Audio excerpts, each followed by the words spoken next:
keep on reaching out physically and electronically so that people should be able to keep learning, because learning is a lifelong activity. It's not just about a moment, lectures. It's a lifelong, it's continuous. Professional development is continuous. You keep on adjusting and updating. Even I myself, I have to keep on updating, and it's even part of this update that I have to use technology to even teach, because the era has changed. It was digital era, it was technological era. So, as we mentioned, what the new system of health records, and of course, problem-oriented medical record system are preparation towards digitalization.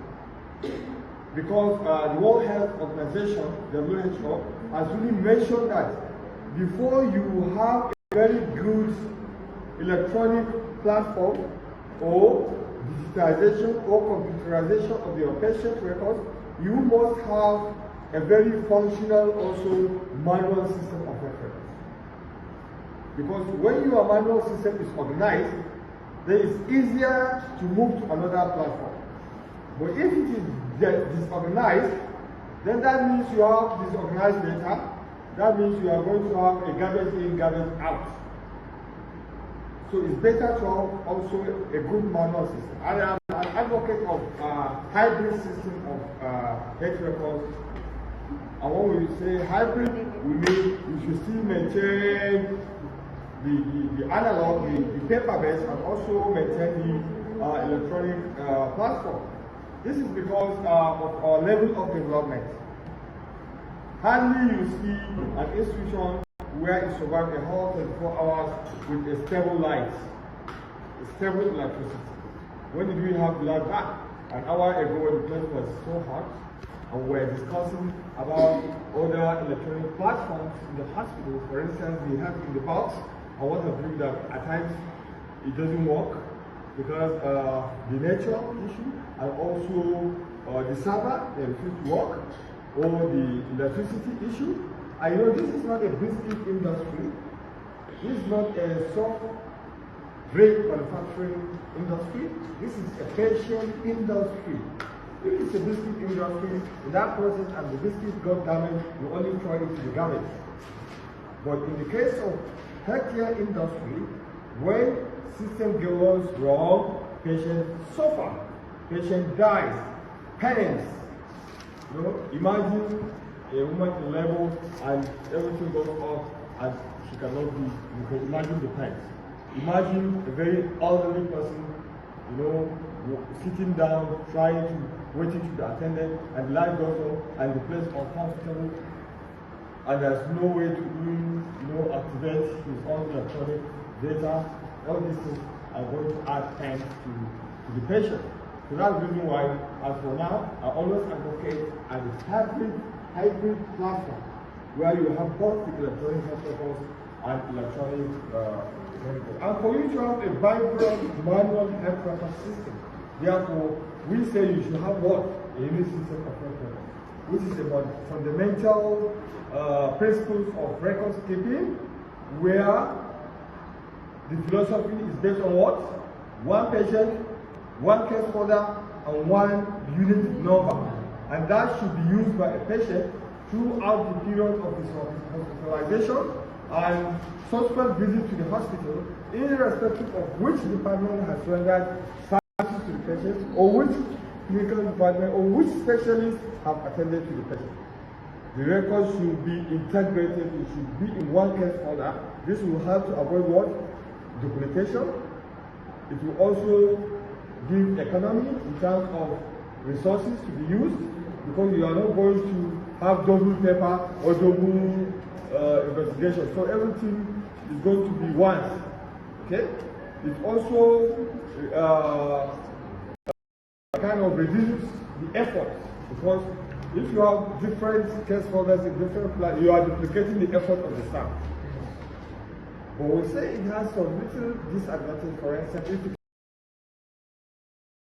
in the past year, then it's going to destroy the whole record, and it also have a bulkiness of the case folder and it's inconvenience in finding. But the advantage of it is far,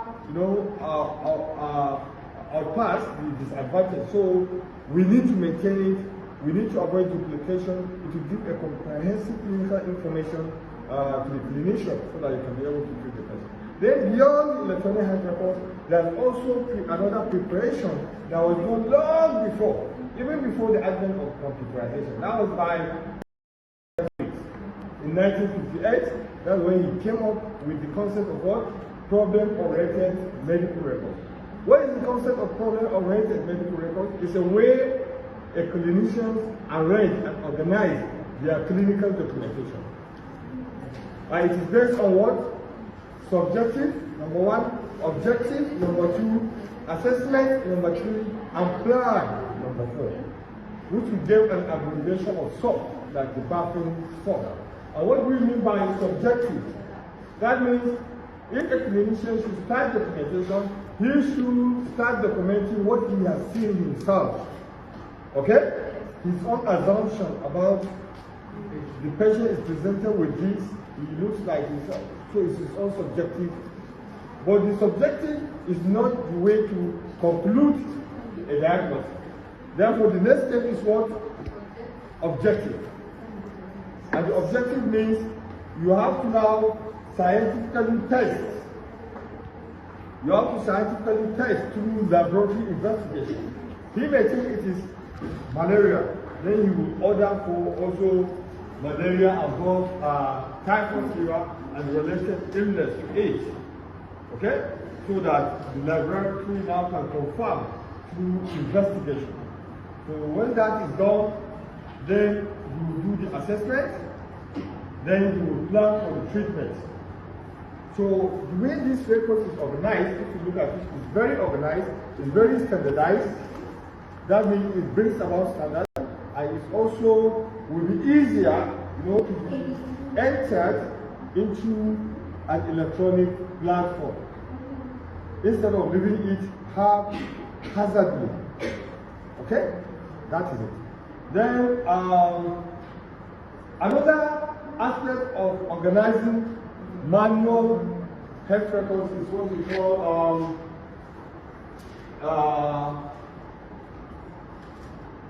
source-oriented. Source-oriented medical records. Source-oriented medical records. So this is filing of medical records of the patient according to the source. If the records is coming from surgery department, all surgery records should be filed together. All orthopedic records filed together. All medical department records filed together. All laboratory investigation filed together according to the source. So even this one now promotes what? It promotes standardization. It promotes organization. Because in everything you have to organize. If you don't organize, you are not going to be efficient. And in computerization, you have to organize your basic data, you have to organize your manual data, so that you have a good platform for computerization. And now, we really need to revive traditional record keeping, because up to now we cannot solve the problem of electricity. I'm far elderly than both of you, but since when I was a child, we've been having a problem of electricity. And that seems is going to continue. It's going to continue. I even heard that those who were expecting to bring electricity for us, they are also living for solar. They are budgeting for solar. So then we need to really have we need to make all solutions functional. We need to have a vibrant electronic, and we also need to have a vibrant manual system so that we have a very strong hybrid system. And the problem even is the fact that the digital one we are having, the electronic platforms we are having,